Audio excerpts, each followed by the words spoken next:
মানুষ অসুস্থ হলে নির্ভরশীল প্রিয় বান্ধব হন চিকিৎসক। রোগী নিয়ে আত্মীয় স্বজন ছুটে যায় স্বাস্থ্যসেবা নিতে। ক্লিনিকগুলো সংস্কারের অভাবে বেহাল দশায় পরিণত হওয়ায় রোগীদের স্বাস্থ্যসেবা প্রদানের ক্ষেত্রে চরম ভোগান্তির শিকার হতে হচ্ছে সিএইচপিদের। তবে স্বল্প আয়ের মানুষেরা এইসব ক্লিনিক থেকে বেশ উপকৃত হচ্ছেন। চেষ্টা করতে হবে, তাছাড়া আমাকে তো এখন আসবে। 7 দিন আগে আইছিলাম, আইসে এবার আইসি সেবা যত্ন খুব ভালো হয়, দেওয়া লাগে না। আমরা যখন তখন পাই, এইটাই কোনো সমস্যার দৌড়িয়ে এলে এখানে আইলে আমাদের খুব ভালো হয়।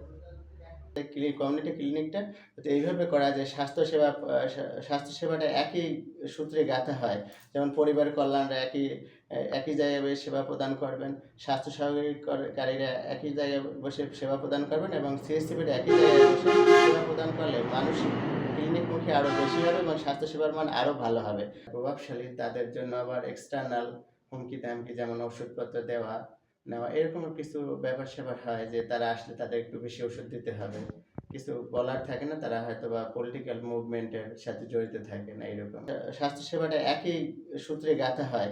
যেমন পরিবার কল্যাণরা একই জায়গায় বসে সেবা প্রদান করবেন, স্বাস্থ্য সহকারীরা একই জায়গায় বসে সেবা প্রদান করবেন এবং সিএসসিপিটা একই জায়গায় বসে সেবা প্রদান করলে মানুষ ক্লিনিকমুখী আরও বেশি হবে এবং স্বাস্থ্যসেবার মান আরও ভালো হবে। আর বিশেষ করে আমাদের কমিউনিটি ক্লিনিকে যেসব ওষুধগুলো বন্ধ করে দিছে গভর্নমেন্ট, ওই ওষুধগুলো দিলে এলাকার রোগীরা আরও খুশি হবে এবং তারা আরও ক্লিনিকের প্রতি আগ্রহ তাদের আরও বাড়বে।